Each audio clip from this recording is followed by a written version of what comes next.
everybody. I'm Tom Vassell. I'm Wendy Yee. And I'm Mike Delisio.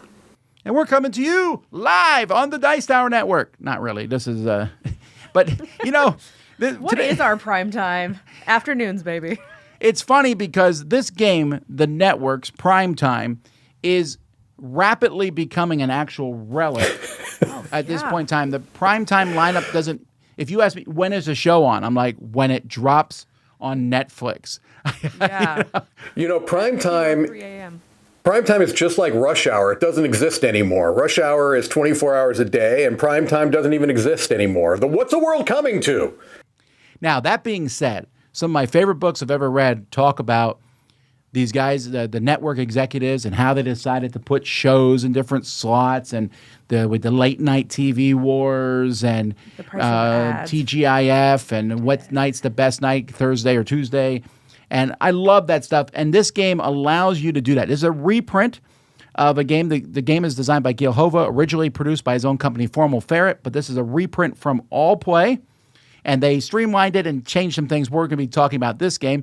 And in fact, Wendy's going to show you how it plays. Here we go. The Network's Primetime is a game about creating a television network. So you're going to be choosing your programming for morning, afternoon, and evening, and you're going to try to get the most views possible by the end of the game. So the game takes place across 4 rounds, and there's a few other ways to earn points throughout it, but the main way to get points is views. So the way that a basic round works is players are going to be taking actions. They're going to choose one of these actions on each one of their turns, and players will continue in a round taking turn after turn until everyone has passed. Once they've passed, then you'll go through all the little end round stuff, start the new round, and like I said, there's 4 rounds, so you're going to do that 4 times. So in a round, players are going to mostly be drafting cards, and this lineup is going to be out and it's going to be fresh at the beginning of each round. However, you're not going to refill during the round because that is a big part of creating that pass element. So players are going to be drafting different types of cards. So every good show needs to have a star that is going to drive up viewership. When purchasing a star, it goes over here in your green room, and you can collect those throughout the game till you're ready to use them. You can also collect ads because everyone knows that networks need to make money. So once again, those will go into your green room till you're ready to use them, and you'll gain the money in the corner at the top. And then we have the actual shows. So another option on your turn is to pick a show. Now, the shows have a certain time of day where they do optimally, and that's pretty much where you want to put them. However, if you can't, you do have to make some viewership decreases.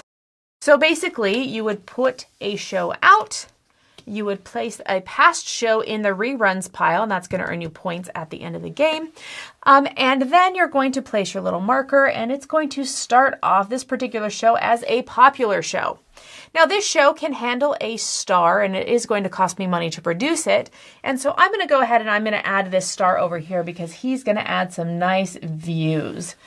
So as you can see, this show, this round is going to produce 10 total views, but it is going to cost me $4 million. Woo, that's pricey.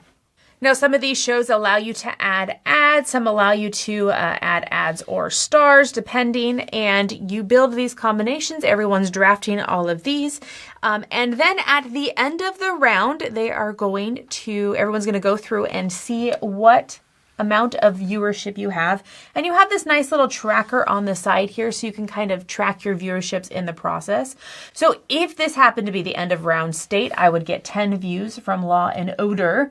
The Wacky TS Agent would give me 2 more, and then Unlocking Your Cat's Psychic Potential, 2 more as well. So I'd have a total of 14 views. I'd keep track of that on my handy dandy notebook over here. And then we'd move on to the next round. These would all tick down because this show is older, and sometimes you have better second seasons like this start jaunt over here, and sometimes you have worse and viewership just kind of declines. Now, you also have the option in future rounds to switch out some of your stars or some of your ads, depending on what the ability is for the show to be able to handle those things.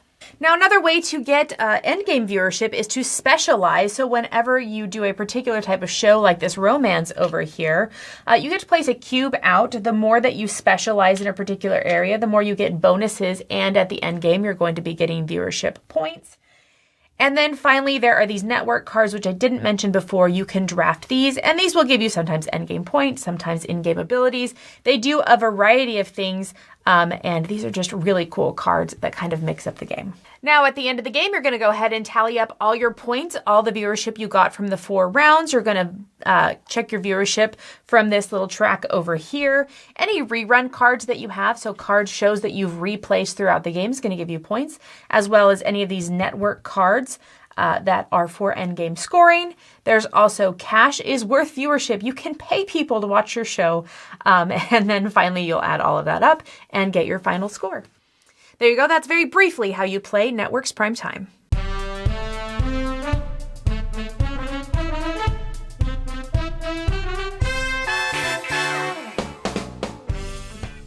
Okay, the art in this game, Travis Kinchy is the name. It has that kind of comic book, not comic book, maybe newspaper comic strip art almost. Okay. I think it really works for this game. This game is a very strong parody-esque of different shows, and I think that works in this favor. I particularly love the shows you start with, the really terrible shows. The theme in this game and the different people you put in, I think adds a lot to it. It reminds me of another game I like, Tron Fabric, or the latest Dream Factory. Dream Factory, right? I love that concept of making my own thematic, taking the game out. It's just fun to have my own thing. Yeah. I love that the theme makes this really easy to teach because it's very clear, like, you know that a good show needs to be paid for, so you need ads to pay for it. You know you need a star. Like, I like that it's so simple to teach that concept. I agree, and this new version of the game, I think, makes it even easier. I think they streamlined some things from the original Networks game, but it still plays, it feels almost exactly the same. I love the theme. I mean, that's really what drew me into this game years ago when I first played it, and it still kind of contains all of that thematic fun that you would have when you're, like you said, Tom, I always have loved the idea of kind of network execs in front of their whiteboards, and they're trying to figure out what shows are going to work with other shows and trying to maximize their audience.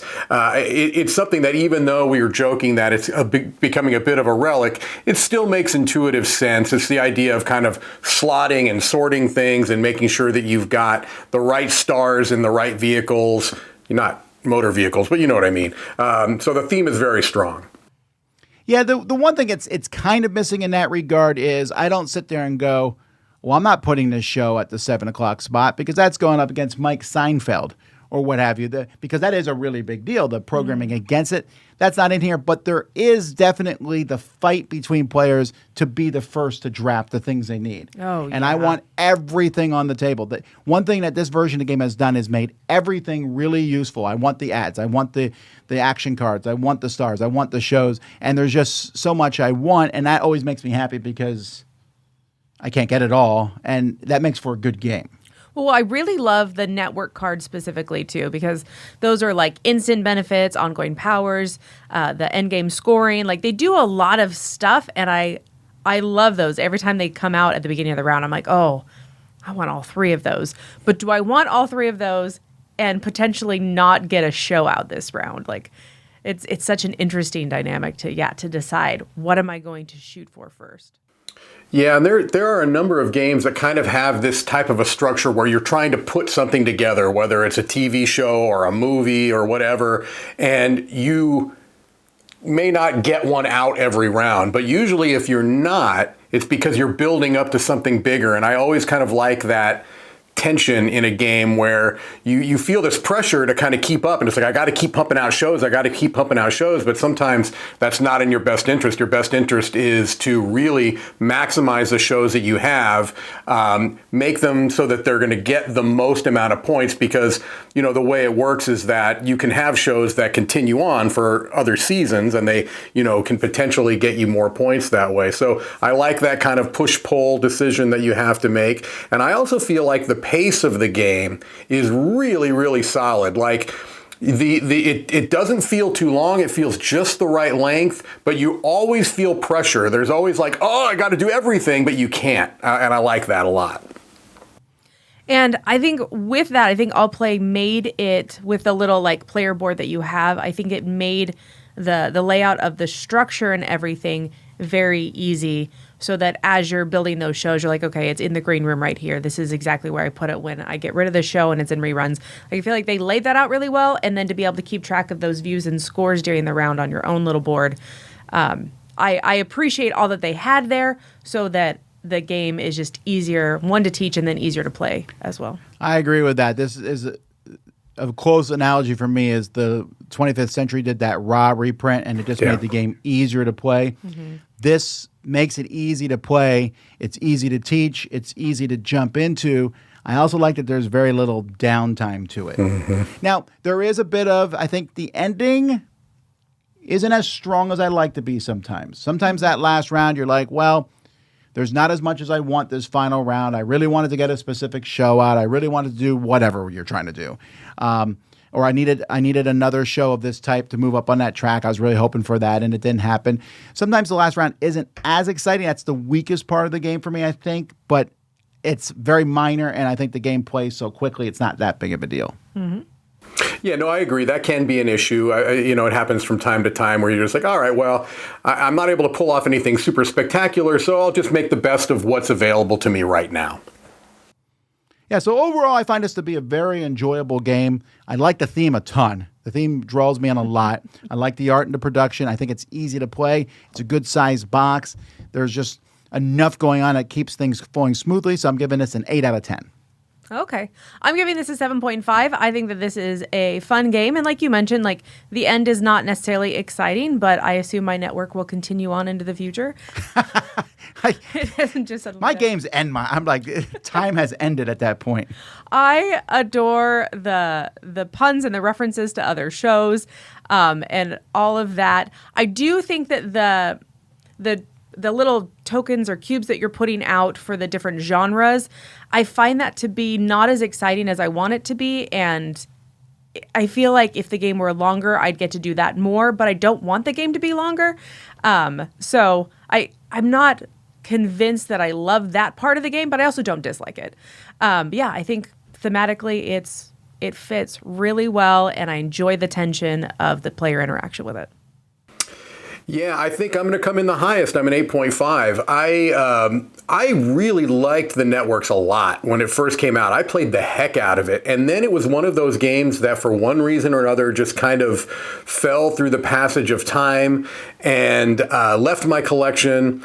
And being reacquainted to it in this edition that I think every change they made was for the better has really bumped it up into something that I actively am looking to play more, that I'm actively looking to teach to people because I think it is so approachable, and I just absolutely love the theme. So a game that I already really liked that has now come out, kind of reawakened my enjoyment of it and done a really good job of development to make it a much better version than it already was. That puts it up into the Seal of Excellence category for me. So 8.5.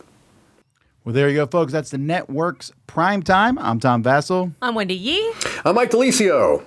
And we want to say thank you to some of our Game Found backs. We want to say thank you to Kathleen Lonigan and Leanne and Ryan, who said thank you to the Dice Tower for the splendor you bring to the board game community. From a meadow to Santorini, we are listening to your content. We would be horrified if you ever stop your channel.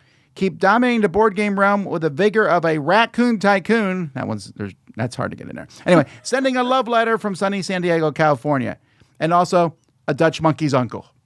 Thank you guys for supporting us. Thank you all for watching.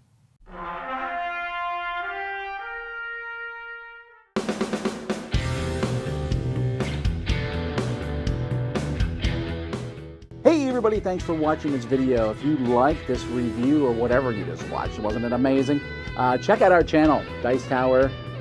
We have all kinds of things. We review games, we do top 10s, we play games live. It's all about board games, but especially the people who play them. Check out Dice Tower YouTube channel.